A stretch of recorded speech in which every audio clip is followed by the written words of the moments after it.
আল ইনসান আলি রব্বিহি লাকানুত। মানুষ বড়ই নিমুখারাম, মানুষ অকৃতজ্ঞ। যে আল্লাহ তালার অক্সিজেন নিয়ে, যে আল্লাহ তালার নিয়ামত নিয়ে সারা শরীরের অঙ্গ প্রত্যঙ্গ আল্লাহ তালার নিয়ামত, দুইটি চক্ষু দিয়ে নয়ন খুলে গোটা পৃথিবীর বিশ্বব্রহ্মাণ্ড দেখে, এটা একটি নিয়ামত।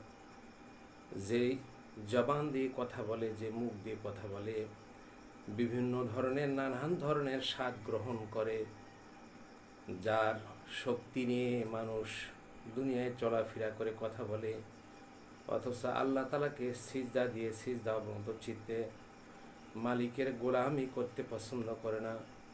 এই জন্য আল্লাহ তালা বললেন, ইন্নাল ইনসান আলা রাব্বিহি লাকানুত। মানুষ বড়ই নিমুখ হারাম। এই জন্য বান্দা যখন লাইন শাকারতুম লা আযীদান্নাকুম ওয়া লাইন কাফারতুম ইন্না আযাবি লাশাদীদ। আল্লাহ তাআলার একটি সামান্য নেয়ামত হলে নেয়ামতের যখন শুকরিয়া আদায় করবে, আল্লাহ তাআলা বান্দার জন্য অসংখ্য নেয়ামতকে তার বৃদ্ধি করে দেবে। আর যখন নেয়ামত থেকে নাশুকুর করবে, আল্লাহ পাক নেয়ামত থেকে বঞ্চিত করবে এবং তাকে শক্ত আযাবের মধ্যে গ্রেপ্তার করবে। কাজেই মানুষের হলো জিন্দিগি, গোটা জিন্দিগিতে মানুষের বন্দিগি করে কাটানো। এই জন্য একমাত্র এই পৃথিবীর 18,000 মখলুকাতের মধ্যে আল্লাহ পাক জিন জাতি এবং মানুষ জাতির তার সমাপ্তি ঘটার পর জীবনের শেষ হিসাব কিয়ামতের দিন আল্লাহ নেবেন।